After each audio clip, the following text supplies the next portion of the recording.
So guys, on Saturday night, the 49ers complete a fourth quarter comeback to eliminate the Super Bowl favorite Green Bay Packers, 13-10. Wow! Yay for the under. What was your favorite storyline in this one? Actually, Matt, I'll start with you because you said earlier you love betting the under. Yeah, and if you had the under, this was a very exciting game because there were multiple parts of it where a team almost scored and then there was either a turnover or missed field goal.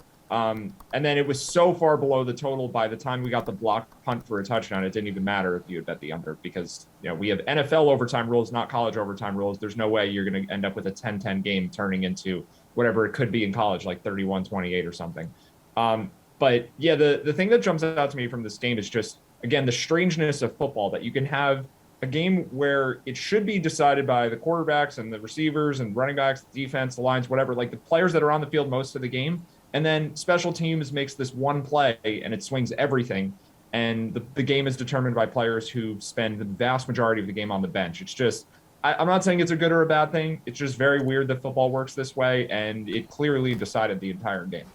Hey, Jeff, what'd you learn? What'd you learn in this game? I mean, I learned that, maybe the Packers who went 7 3-and-outs in a row or something like that. I think they went 8 series with 7 3-and-outs or something. I think they could have used maybe a little bit of help. Maybe Odell Beckham, Ooh. who, they could have gotten earlier in the season. Just a little bit of help to get a couple first downs, because that's realistically all this team needed to do to win this game. Just get a little bit better field position, maybe put one more field goal up on the board. That really is what stuck out. I mean, the Green Bay offense just looked a little bit too one-dimensional. They couldn't move the ball when they needed to. And once again, the Packers management and decision not to draft a little bit more offensive help, not to go out and get a Jamar Chase or someone semi-equivalent to that in the draft, bites them. And that's really what stuck out to me in this game, because the Packers absolutely dominated this game until, like Matt said, the special team stuff just started happening. Okay, Pearce, you're watching this game. The clock hits 0. Your biggest takeaway was what? I was pretty happy well before the clock hit 0 because I was on the under all week. And this game was obviously going under at the end of the first half. Nothing was going to change that, even with the block punt. But you look at that, San Francisco did exactly what I thought. They can't score. They didn't score a touchdown. What are they going to do this week? But still, they somehow find a way to win. So 2 big takeaways. 1, San Francisco's offense, not very good, and they're going to be challenged again this week. But 2, San Francisco just finds ways to win games. It's not pretty. So if you're going to bet against them, which I have been doing, good luck. And congratulations to Jimmy Garoppolo on replacing Dr. Fauci as Aaron Rodgers' least favorite Italian. The favorites continued to fall on Sunday. Rams go up 27-3. Everyone's making the same jokes until the Bucs tie the game with 42 seconds left. That's when Matthew Stafford rewrites his own legacy and pulls a Brady of his own, leading a game-winning drive that ended the season, maybe the career of TB12. Jeff, if you're a Rams backer, how concerned should you be right now?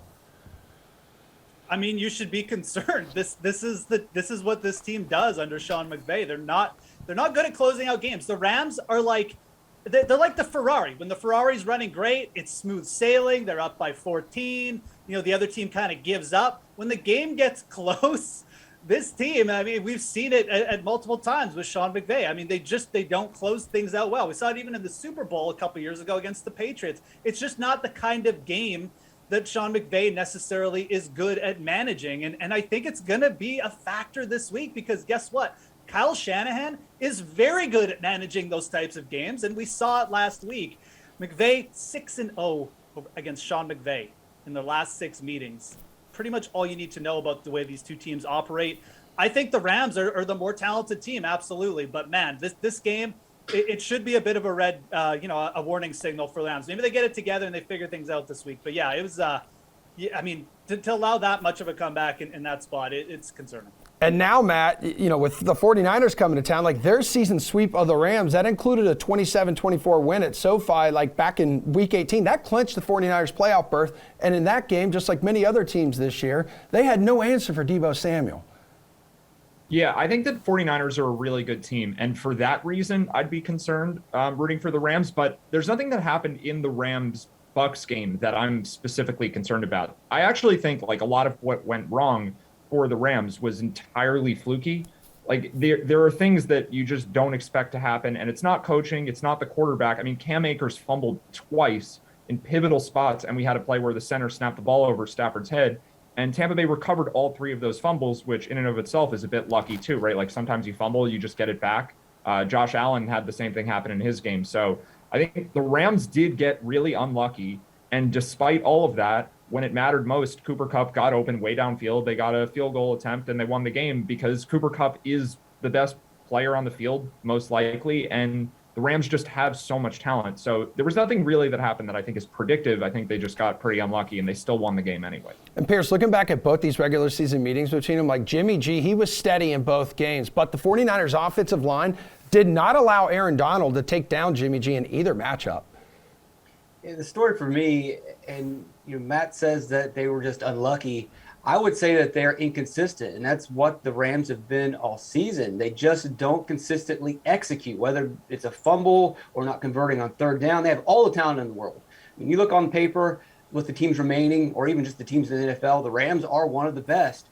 But they have lost plenty of games. They've let us down plenty of times. They're just not a consistent team. From the first whistle to the final whistle, they make too many mistakes. And basically that game on Sunday pretty much encapsulates what we've seen all season from them. They're a lot like the LA Chargers in that they make too many mistakes.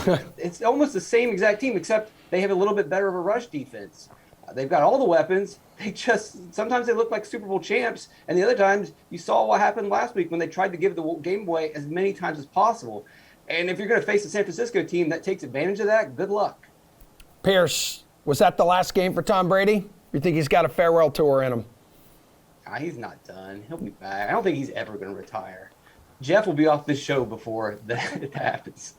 Ulrich, do you agree he'll be off this show before he retires? I mean, I'm the Tom Brady of the sweat, pal. So, maybe I'll never retire. But no, I don't think it was the last. I don't think it was the last game for Tom Brady either. I just don't think that's how he wants to go out. And realistically, I mean, I think Tom Brady is a guy who's going to have to see some significant decline from himself. Right. He didn't see significant decline this year. He might have played better than he did last year. So I think with that kind of mentality, I think you'll see him return for at least one more year. Yeah, it's crazy, Matty. Like at 44, like he could be the MVP here. Hey, for this game though this week, NFC Championship game, Matt, which player has the best matchup in this contest and you will think will be the top DFS scoring player? Yeah, I mean, these teams both have good defenses, so the matchups, I guess, are pretty similar on both sides, but Cooper Kupp, I mean, should be the best DFS player. He's just, I don't yet think people understand how good this guy is, and with Deebo Samuel potentially banged up and Cooper Kupp looking as healthy as he's looked all year, I think you just have to go with Kupp. I mean, he doesn't necessarily need to score the most fantasy points. There's a scenario where the Rams just coast in this game, and their running backs may outscore him, but if I have to pick somebody, I mean, Kupp basically puts up 20-plus fantasy points every time he steps on the field, and 30 or more happens pretty often, too. The guy is just a machine, so I'm going Cooper Kupp. Okay, who you going with, Ulrich? George Kittle. I mean, look, Deebo Samuel banged up. George Kittle, a little bit embarrassed, had a really big drop in that game last week. And people are just going to forget. Like San Francisco, Deebo Samuel's out. How can they win this game? Look, they have Brandon Ayuk. They have George Kittle. These guys are just as good runners after the catch, too. They're absolute monsters. George Kittle has eaten up the Los Angeles Rams. He loves playing the Rams. He's gone for over 100 yards against them twice over the last 3 years. He's scored touchdowns in 4 of his last 5 games against them. George Kittle, especially if Deebo Samuel is banged up, Deebo's probably going to play. He might not be 100%. But I think this is a spot where George Kittle is absolutely going to show up. I love picking him this week. I mean, would you go with Samuel even if he's not 100%, Pearce? No, it's Kupp. You don't need to overthink it. It was Kupp last week. It's Kupp every week. It's going to be Kupp again this week. We expected Stafford and Kupp to pass a lot and be very active facing a really strong rush defense last week. Well, they're going to face another pretty strong rush defense. And so I know the Rams like to run the ball, but they're going to go back to Kupp. He'll have another big game. You just cannot guard him. The only issue would be the last time you mentioned it earlier when San Francisco beat the Rams. They had a 40% pressure rate on Matt Stafford. That's pretty insane. They typically are in the bottom of the third of the league when it comes to blitzing and hurrying and pressuring the quarterback. You look at the first 2 games of the playoffs, Stafford faced a 10% and a 5% pressure rate. That translated into 121 and 154 quarterback ratings. If the offensive line does its job, Kupp will go off. Yeah, and the NFL's Triple Crown winner this season caught 18 of 20 targets, 240 yards and a touchdown against San Fran during the regular season. The total opening at 46.5. Where are you leaning, Geoff? I'm probably leaning under on this one. I think realistically, if you kind of like the San Francisco side, the under is probably what's where you should be leaning as well. But I mean, like San Francisco's offense, I think Pearce is underrating them a little bit. I think they can explode, even if they don't have Deebo Samuel healthy.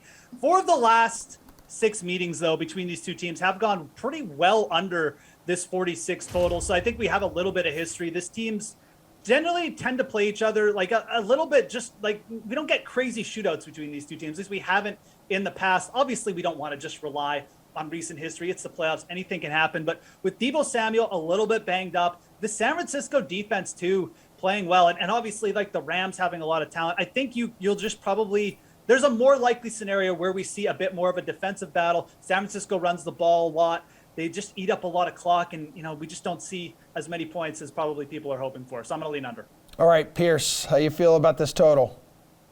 Under. San Francisco's offense scored 0 touchdowns last week, and the Los Angeles Rams defense is probably better than the Green Bay defense. It all really just comes down to one player, Matt Stafford. If he is throwing interceptions and turning the ball over, then San Francisco with short fields could score.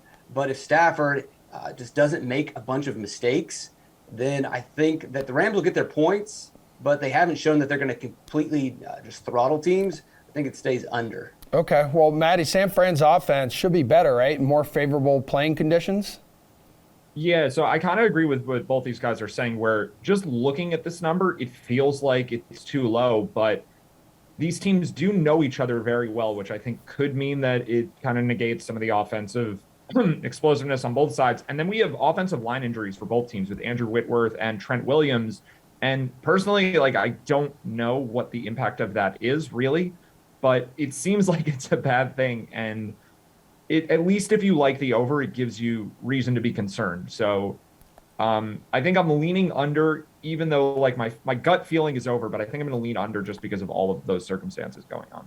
Well, the Rams have opened up 3.5-point favorites at home, obviously. 49ers keep holding these high-powered offenses in check. Which team do you like early in the week, Pearce? I'm going to go with the Rams.